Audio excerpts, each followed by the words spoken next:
Welcome to the Jesus Psalms, a study of 16 Psalms that speak about Jesus.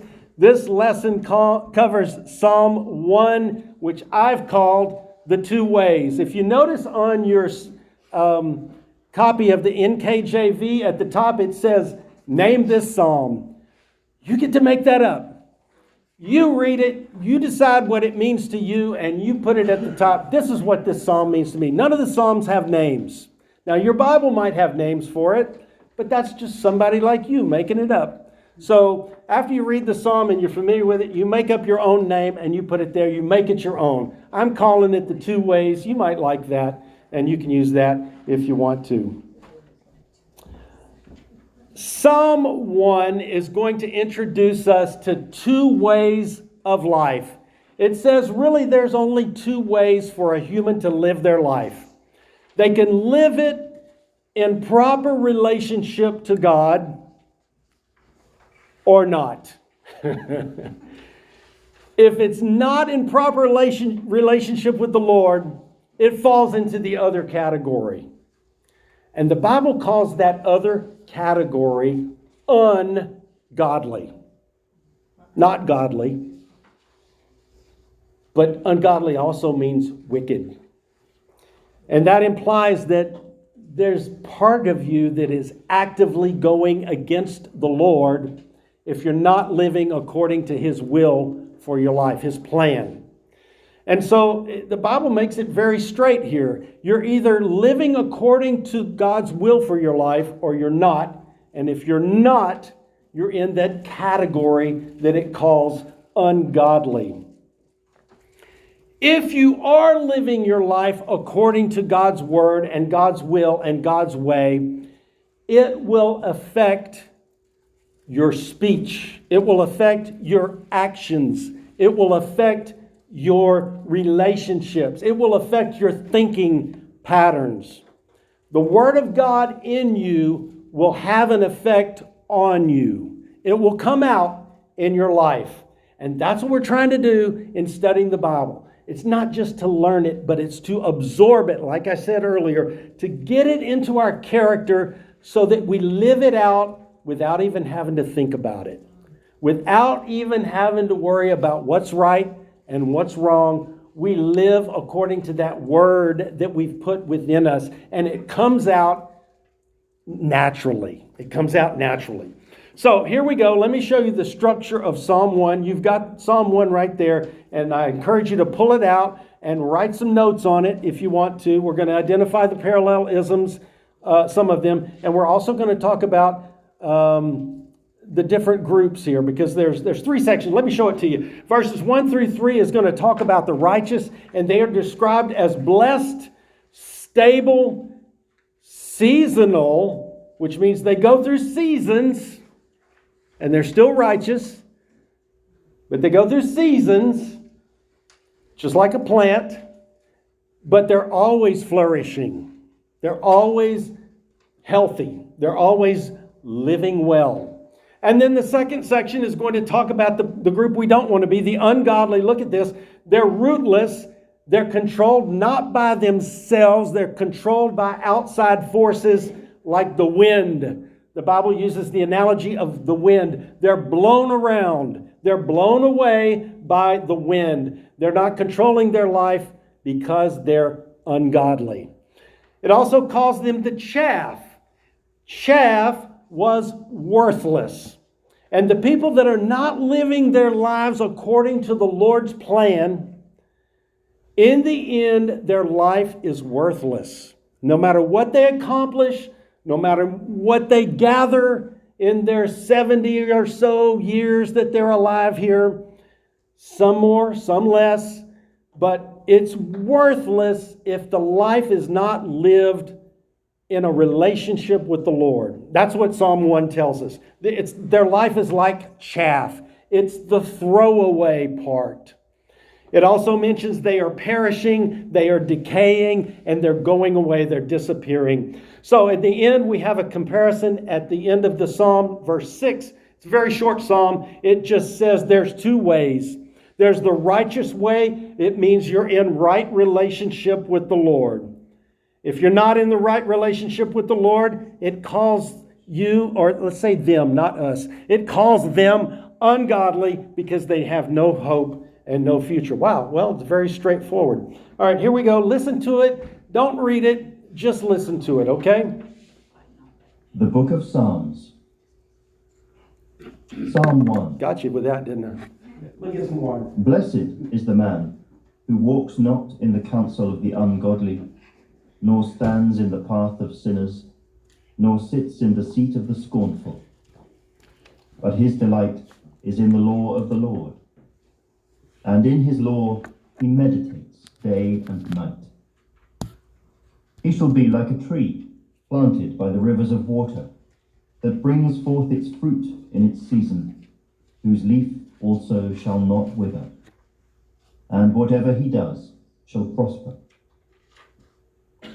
The ungodly are not so, but are like the chaff which the wind drives away. Therefore the ungodly shall not stand in the judgment, nor sinners in the congregation of the righteous. For the Lord knows the way of the righteous, but the way of the ungodly shall perish. All right, that is the way that people heard the Psalms for hundreds and hundreds of years because they couldn't read them themselves. Less than 10% of the population. Even when we get into the New Testament, the literacy rate was between 10 and 20%. It's possible that some of Jesus' disciples couldn't read or write.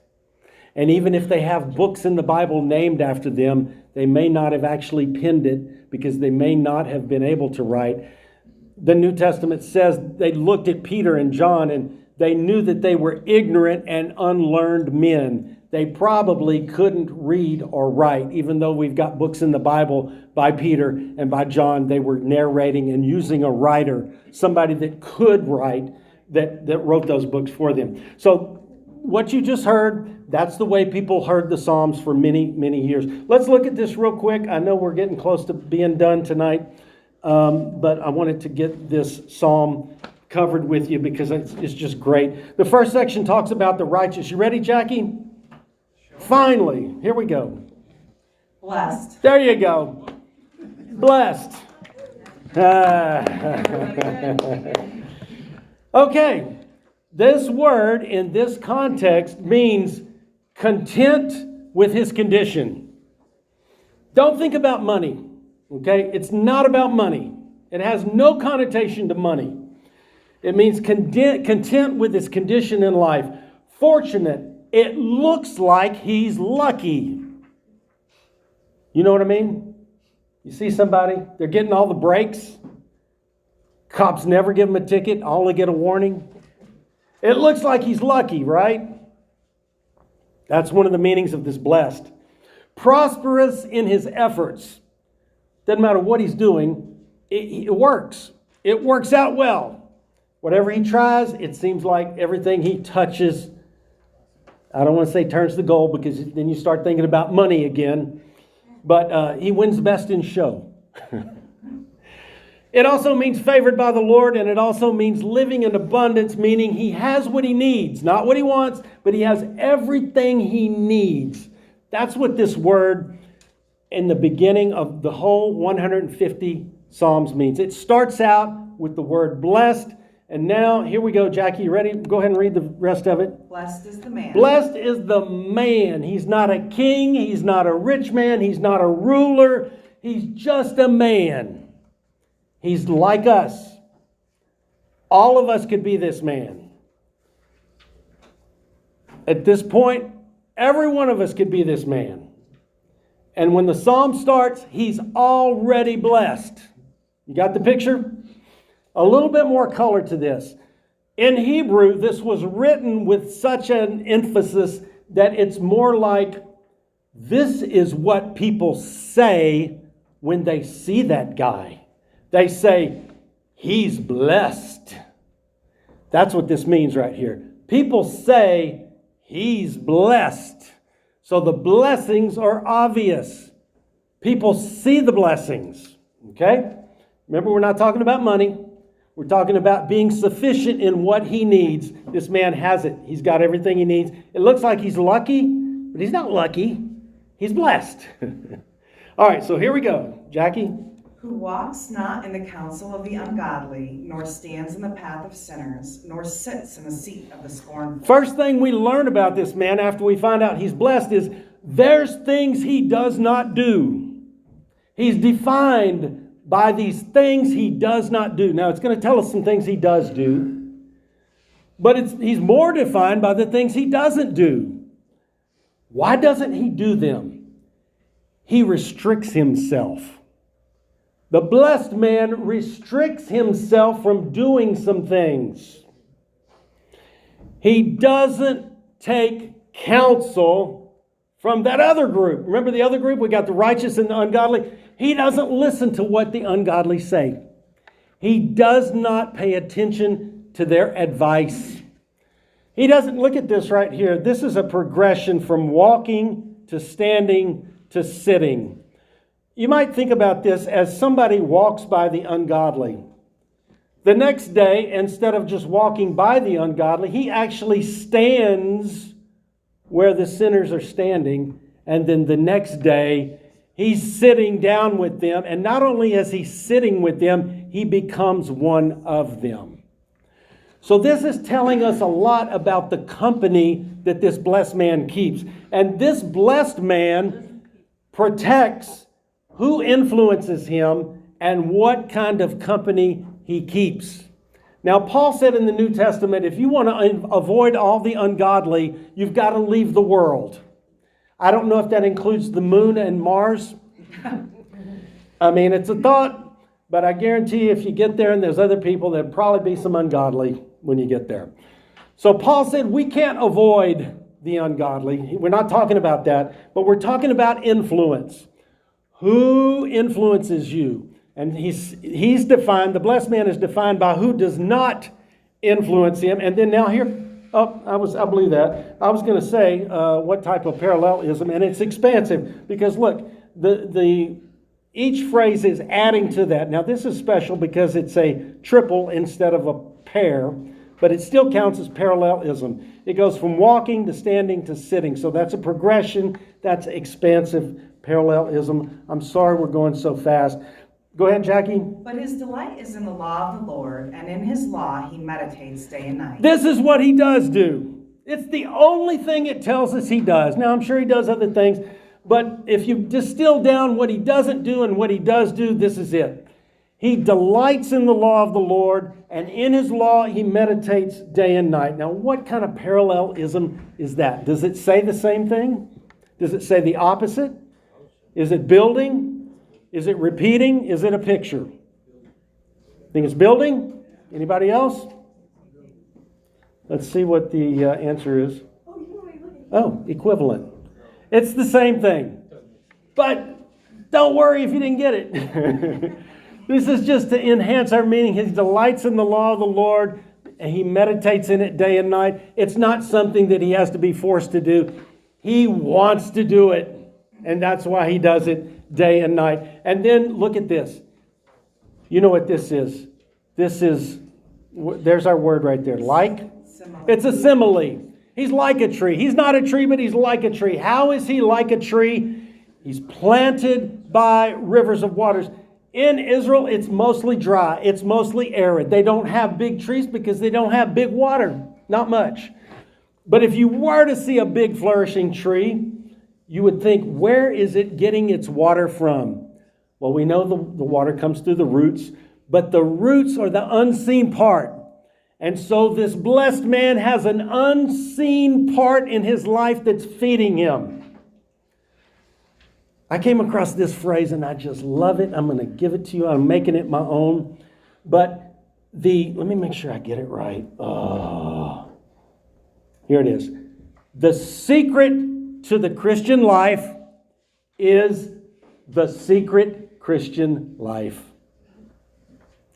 What you do when nobody sees you and you're connecting to the Lord, that's that root that is underground and you're tapping into your source. You're tapping into the water. It's not obvious where the tree's getting its water, but it's coming through the roots somehow. It's somehow getting water from that river that it's planted near. So it's the unseen time. It's when you're meditating on the Word. It's when you're praying in secret, Jesus said. You're in your closet. That's when you're connecting to the Lord, and that's when that tree gets its water. Second thing, he's bringing forth fruit in his season. Not all the time, but he regularly produces fruit. That's what a healthy tree does. None of them produce constantly. His leaf shall not wither. Even when he's not producing fruit, he's not dying. Even though he's not producing fruit at the moment, his leaf does not wither. He's evergreen. And whatsoever he does prospers. So that's the blessing. That's what the blessing looks like. We found up here he's blessed, but this is what the blessing looks like. He's got an unseen source of life and power. He's producing fruit. He's fruitful. He's evergreen, and he's prospering, or he's flourishing. There's that expansive. We didn't have time to cover that. Oh, here comes the ungodly. Go ahead, Jackie. The ungodly are not so, but are like chaff which the wind drives away. They have no control. The wind blows them away. Chaff is worthless. There's no benefit. There's nothing worth keeping. It's a useless life if you're not living in a righteous way according to the Lord. That's opposition. The key word here is but. Ungodly are not so, but are like the chaff. Therefore, the ungodly shall not stand in the judgment, nor sinners in the congregation of the righteous. All right. That's the end result of it. That's equivalent. Sorry, we didn't have time for that. And here's the two outcomes. For the Lord knows the way of the righteous. The Lord knows the way of the righteous means he's aware of it. He sees it. He guards it. He protects it. He makes sure their way is right. If you're living connected to the Lord, he fixes the things in your path that you can't fix for yourself. That's part of the blessing. That's something you can't do for yourself. He takes some of the stumbling blocks out of your road. Now, it doesn't mean you're always going to have easy sailing, but the Lord knows your way, and he knows what's ahead of you, and he knows what's coming up, and he either prepares you for what's coming up, or he fixes what's coming up so you can handle it. He knows the way of the righteous. You're not walking blindly, even though you can't see it. You're walking with the one who knows the way. He knows the way. You're with him. You don't have to worry. But the ungodly, they have no hope. Their way perishes. It disappears. It's like a path that goes off into the swamp, and it just disappears. You don't know where it went. That's contrasting. We didn't have time to say that either. And look at this. I still have more for you. But real quickly, can you just give me 2 minutes? If you need to go get your children, please do. And I'm so sorry, but promise I'm not going to do this to you again. That is go over the hour. You know what? He's out right now. But when Pastor Carpenter, I'll tell this, when he was our assistant pastor in Port Arthur, it was a joke among all the young people when he said, I'm closing now. It's going to be 30 more minutes before he finishes his sermon. So I got it from him. He's better now. Look at this real quickly. Same psalm, but in the LSV, the literal standard version, it says, this blessed man has never walked in the counsel of the ungodly. He's not stood in the way of sinners. He's not sat in the seat of the scornful. That doesn't describe me or you. We've all been with these wicked and with the sinners, and we've all been scorners and mockers. We really can't claim this except that we claim we're forgiven. And I told you that it wasn't a messianic psalm, but there's a little twist here. It is a messianic psalm. Oh, that was our first Christ connection. We're going to have Christ connections through the lessons, and when you see the Christ connection, we're going to tie it into the New Testament. But let me read this to you quickly. Seeing then that we have a great high priest who has passed through the heavens, Jesus the Son of God, let us hold fast our profession, for we do not have a high priest who cannot sympathize with our weaknesses, but he was in all points tempted as we are, yet without sin. Jesus is the only one that fulfills Psalm 1 perfectly. He's the ultimate blessed man. He's never sat in the counsel of the ungodly. He's never stood in the way of sinners. He's never mocked people. He's the ultimate. He's our ideal. He's the one that we're trying to be like. Here's your wrap up for tonight. The book of Psalms is unique among the 66 books of the Bible, 150 individual psalms written in Hebrew poetry, 7+ authors, over 1,000 years. Superscriptions 1 and 2 are the gateway. David wrote at least half. The Messianic Psalms have their connection to Christ. These are the Jesus Psalms. We're going to start next week, Psalm 2. And we must meditate. Here's the big takeaway for tonight. We must meditate, which means absorb the word of the Lord so that we can live intentionally in a righteous way, and then the blessings come. We don't seek the blessings. We seek the Lord. The blessings come as a result of us walking with the Lord in the righteous way. God bless you. Thank you for coming tonight.